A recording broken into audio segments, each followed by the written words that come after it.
Hello and welcome. Today shall be reading a story called Message Found in a Bottle. So relax and we shall begin. Of my country and of my family I have little to say. Ill usage and length of years have driven me from the one and estranged me from the other. Hereditary wealth afforded me an education of no common order, and a contemplative turn of mind enabled me to methodize the stores which early study very diligently garnered up. Beyond all things, the works of the German moralist gave me great delight, not from any ill-advised admiration of their eloquent madness, but from the ease with which my habits of Richard thought enabled me to detect their falsities. I have often been reproached with the aridity of my genius. The deficiency of imagination has been imputed to me as a crime, and the Platonism of my opinions has at all times rendered me notorious. Indeed, a strong relish for physical philosophy has, I fear, tinctured my mind with a very common error of this age. I mean, the habit of referring occurrences, even the least acceptable of such reference, to the principles of that science. Upon the whole, no person could be less liable than myself to be led away from the severe precincts of truth by the ignis fatuus of superstition. I have thought proper to premise thus much, lest the incredible tale I have to tell should be considered rather the raving of a crude imagination than the positive experience of a mind to which the reveries of fancy have been a dead letter and a nullity. After many years spent in foreign travel, I sailed in the year 18 from the port of Batavia in the rich and populous island of Java on a voyage to the archipelago of the Sunda Islands. I went as passenger, having no other inducement than a kind of nervous restlessness, which haunted me as a fiend. Our vessel was a beautiful ship of about 400 tons, copper fastened and built at Bombay of Malabar teak.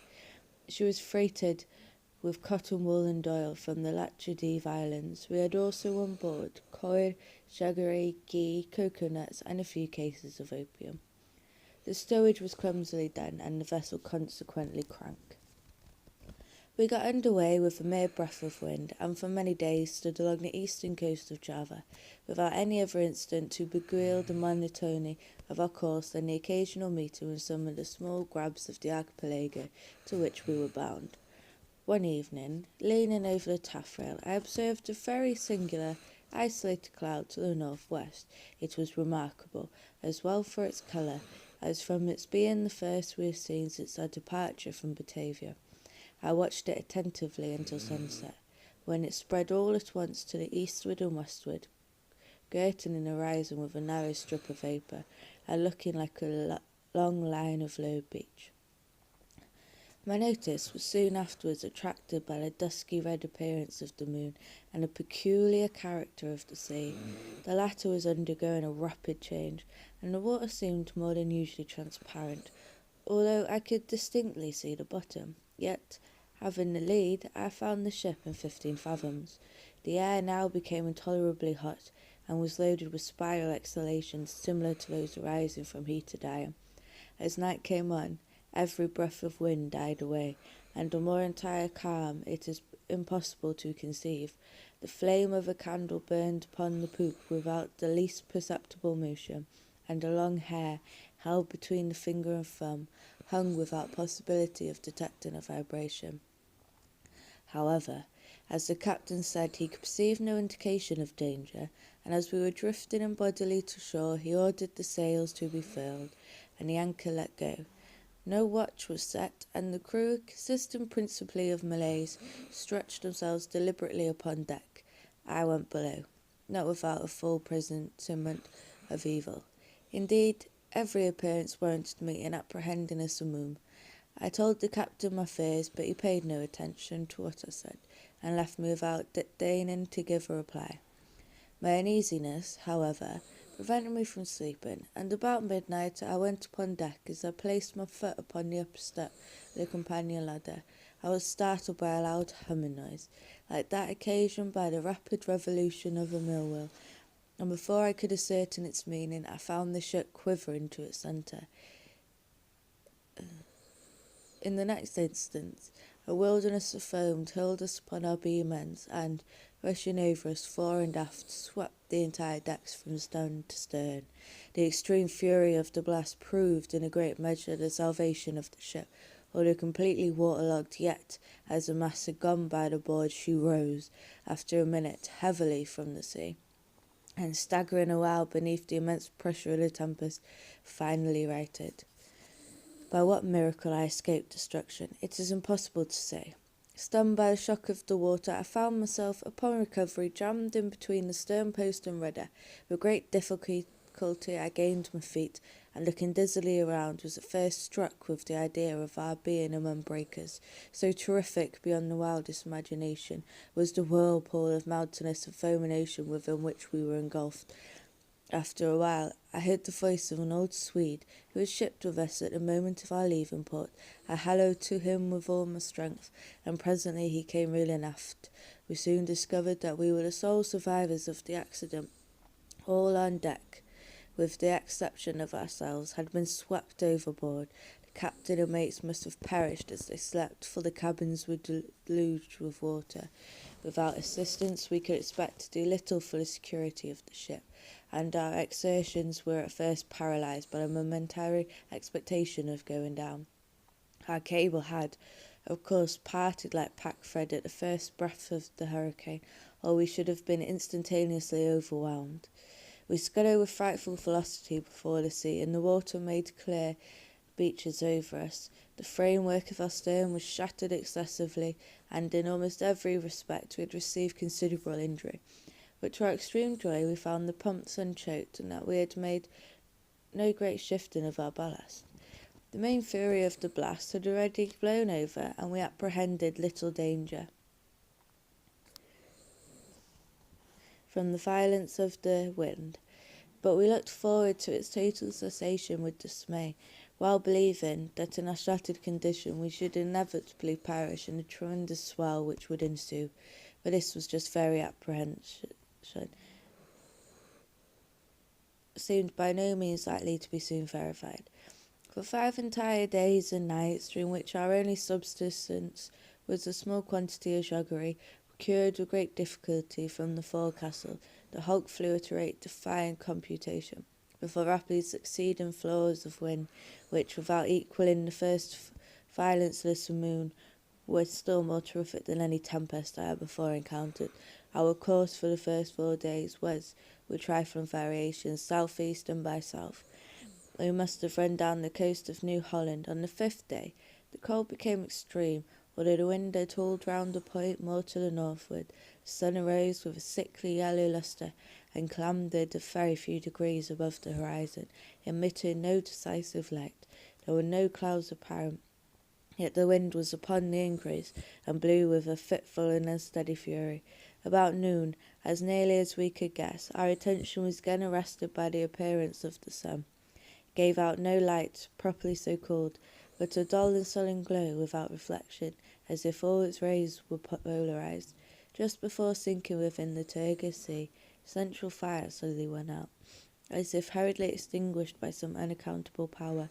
It was a dim, silver-like rim, alone as it rushed down the unfathomable ocean. We waited in vain for the arrival of the 6th day. That day to me has not arrived. To the Swede never did arrive. Thenceforth we were enshrouded in pitchy darkness, so that we could not have seen an object at 20 paces from the ship. Eternal night continued to envelop us, all unrelieved by the phosphoric sea brilliancy to which we had been accustomed in the tropics. We observed, too, that, although the tempest continued to rage with unabated violence, there was no longer to be discovered the usual appearance of surf or foam which had hitherto attended us. All around were horror and thick gloom, and a black sweltering desert of ebony. Superstitious terror crept by degrees into the spirit of the old Swede, and my own soul was wrapped up in silent wonder. We neglected all care of the ship, as worse than useless in securing ourselves as well as possible, till the stump of the mizzen mast looked out bitterly into the world of the ocean. We had no means of calculating time, nor could we form any guess of our situation. We were, however, well aware of having made farther to the southward than any previous navigators, and felt great amazement at not meeting with the usual impediments of ice. In the meantime, every moment threatened to be our last. Every mountainous billow hurried to overwhelm us. The swells surpassed anything I had imagined possible, and that we were not instantly buried is a miracle. My companion spoke of the lightness of our cargo, reminded me of the excellent qualities of our ship, but I could not help feeling the utter hopelessness of hope itself, and prepared myself gloomily for that death which I thought nothing could defer beyond an hour, as, with every knot of the way the ship made, the swelling of the black stupendous seas became more dismally appalling. At times we gasped for breath, at an elevation beyond the albatross. At times became dizzy with the velocity of our descent into some watery hell, where the air grew stagnant, and no sound disturbed the slumbers of the kraken.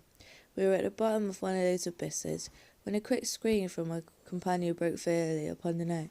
"See, see!" cried he, shrieking in my ears. "Almighty God! See, see!" As he spoke, I became aware of a dull sullen glare of red light, which streamed down the sides of the vast chasm where we lay, and threw a fitful brilliancy upon our deck. Casting my eyes upwards, I beheld a spectacle which froze the current of my blood at a terrific height directly above us, and upon the very verge of the precipitous descent hovered a gigantic ship of perhaps 4,000 tons.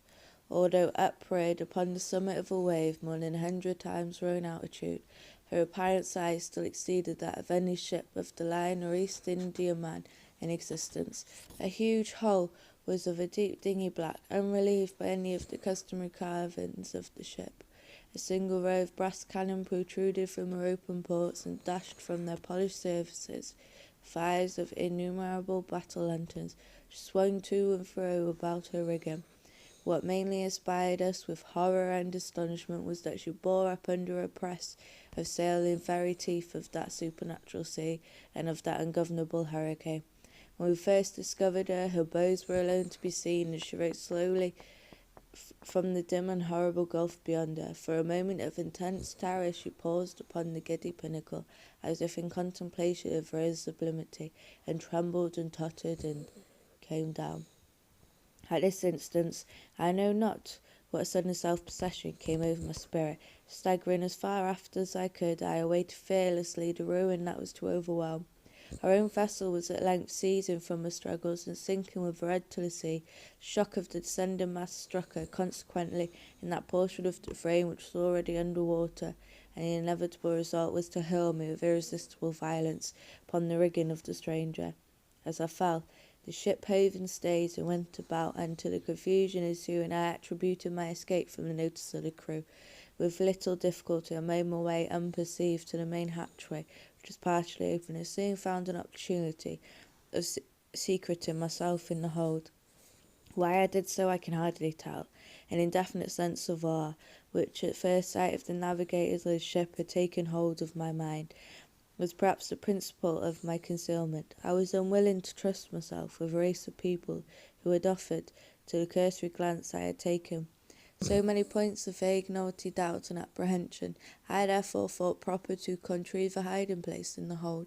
This I did by removing a small portion of the shifting boards in such a manner as to afford me a convenient retreat between the huge timbers of the ship. I had scarcely completed my work when a footstep in the hold forced me to make use of it. A man passed by my place of concealment with a feeble and unsteady gait. I could not see his face, but had an opportunity of observing his general appearance.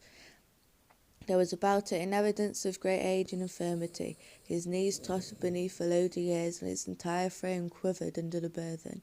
He muttered to himself in a low, broken tone some words of a language which I could not understand, and groped in a corner among a pile of singular-looking instruments and decayed charts of navigation.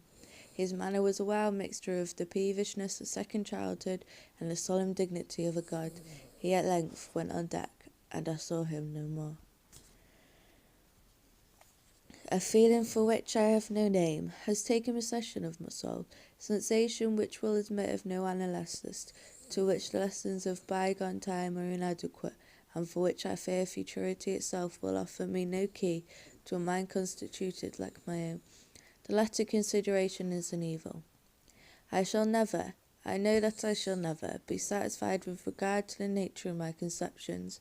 Yet it is not wonderful that these conceptions are indefinite, since they have their origin and sources so utterly novel. A new sense, a new entity is added to my soul. It is long since I first trod the deck of this terrible ship, and the rays of my destiny are, I think, gathering to a focus, incomprehensible men, wrapped up in meditations of a kind which I cannot define. They pass me by unnoticed. Concealment is utter folly on my part, for the people will not see. It was but just now that I passed directly before the eyes of the mate. No long while ago that I ventured into the captain's own private cabin, and took thence the materials with which I write, and have written. I shall from time to time continue this journal. It is true that I may not find an opportunity of transmitting it to the world, but I will not fail to make the endeavour. At the last moment I will enclose the message in a bottle and cast it within the sea. An instant as a cure which has given me new room for meditation. Are such things the operation of ungoverned chance? I had ventured upon deck and thrown myself down, without attracting any notice, among a pile of rattling stuff and all sails in the bottom of the yawl. While musing upon the singularity of my fate, I coincidentally dabbed with a tar brush the edges of a neatly folded studding sail which lay near me on a barrel. The studding sail is now bent upon the ship, and the thoughtless touches of the brush spread out into the word Discovery. I have made many observations lately upon the structure of the vessel. Although well armed, she is not, I think, a ship of war. Her rigging, build, and general equipment, all negative supposition of this kind. What she is not, I can easily perceive. What she is, I fear it is impossible to say. I know not how it is, but in scrutinizing her strange model and singular cast of spars, huge size and overgrown suits of canvas, her severely simple bow and adequate stern, there will occasionally flash across my mind a sensation of familiar things, that is always mixed up with such indistinct shadows of recollection, an unaccountable memory of old foreign chronicles in ages long ago. I have been looking at the timbers of this ship. She is built of a material to which I am a stranger. There is a peculiar character about the wood which strikes me as rendering it unfit for the purpose to which it has been applied. I mean its extreme porousness, considered independently of the worm-eaten condition which is consequence of navigation in these seas, and apart from the rottenness attendant upon age, will appear perhaps an observation somewhat over-curious, but this wood would have every characteristic of Spanish oak were descended by any unnatural means. Reading the above sentence, a curious apophthegm of an old weather-beaten Dutch navigator comes full upon my recollection. It is as sure, he was wont to say, when any doubt was entertained of his veracity, as sure as there is a sea where the ship itself will grow, in bulk like the living body of a seaman. About an hour ago, I made bold to thrust myself among a group of the crew. They paid me no manner of attention, and, although I stood in the very midst of them all, seemed utterly unconscious of my presence. Like the one I had at first seen in the hold, they all bore about them the marks of a hoary old age. Their knees trembled with infirmity. Their shoulders were bent double with decrepitude. The shrivelled skins rattled in the wind. Their voices were low, tremulous, and broken. Their eyes glistened with the rheum of years, and the grey hairs streamed terribly in the tempest. Around them on every part of the deck lay scattered mathematical instruments of the most quaint and obsolete construction. I mentioned some time ago the bending of a studding sail. From that period, the ship, being thrown dead off the wind, has continued her terrific course due south, with every rag of canvas packed upon her, from her trucks to her lower studding sail booms, and rolling every moment her topgallant yard arms into the most appalling hell of water which it can enter into the mind of man to imagine.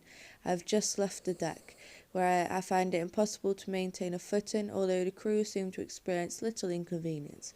It appears to me a miracle of miracles that our enormous bulk is not swallowed up at once and forever. We are surely doomed to hover continually upon the brink of eternity without taking a final plunge into the abyss.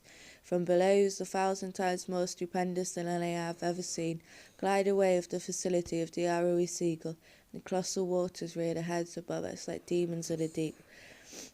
But like demons confined to simple threats and forbidden to destroy, I am led to attribute these frequent escapes to the only natural cause which can account for such effect. I must suppose the ship to be within the influence of some strong current or impetuous undertow. I have seen the captain face to face in his own cabin, but, as I expected, he paid me no attention. Although in his appearance there is, to a casual observer, nothing which might bespeak him more or less than man, still, a feeling of irrepressible reverence and awe mingled with a sensation of wonder with which I regarded him.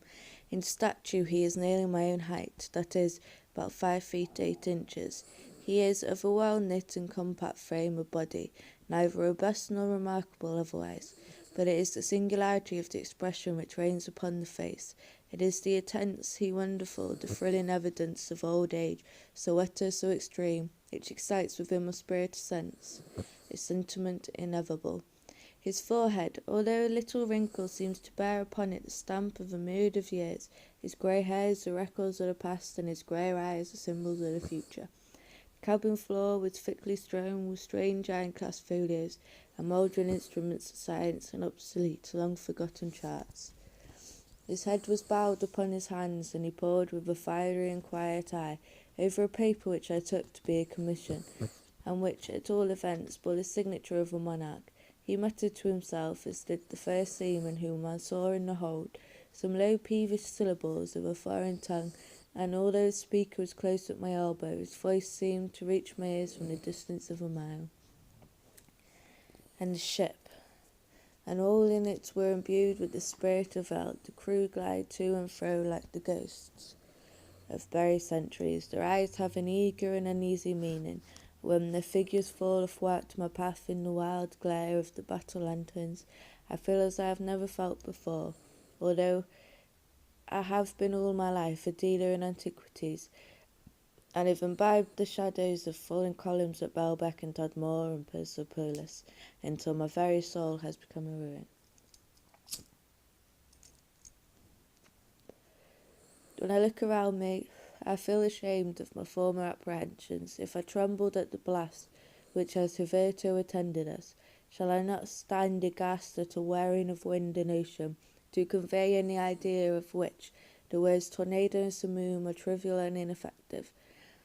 All in the immediate vicinity of the ship is the blackness of eternal night and a chaos of foamless water, but about a league on either side of us may be seen, and distinctly and at intervals, stupendous rampants of ice towering away into the desolate sky, looking like the walls of the universe.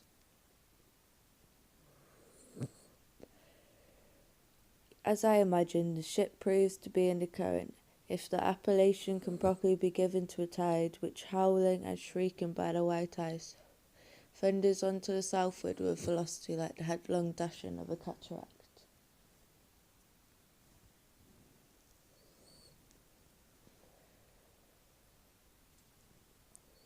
To conceive the horror of my sensation is, I presume, utterly impossible, yet a curiosity to penetrate the mysteries of these awful regions predominates even more over my despair, and will reconcile me to the most hideous aspect of death.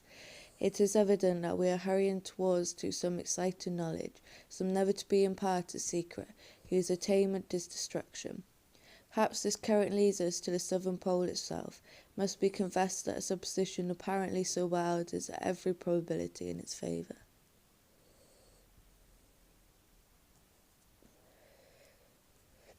The crew pace the deck with unquiet and tremulous step, but there is upon their countenances an expression more of the eagerness of hope than of the apathy of despair. In the meantime, the wind is still in our poop, and as we carry a crowd of canvas, the ship is at times lifted bodily from out the sea. Oh, horror upon horror! The ice opens suddenly to the right and to the left, and we are whirling dizzily in immense concentric circles round and round the borders of a gigantic amphitheatre, the summit of whose walls is lost in the darkness and the distance. But little time will be left me to ponder upon my destiny. The circles rapidly grow small, we are plunging madly within the grasp of the whirlpool, and amid a roaring and bellowing of thundering ovation and of tempest, this ship is quivering, oh God, and going down. Note. The message found in the... that is the end of our story. Thank you for listening, and I hope you enjoyed it. Bye-bye.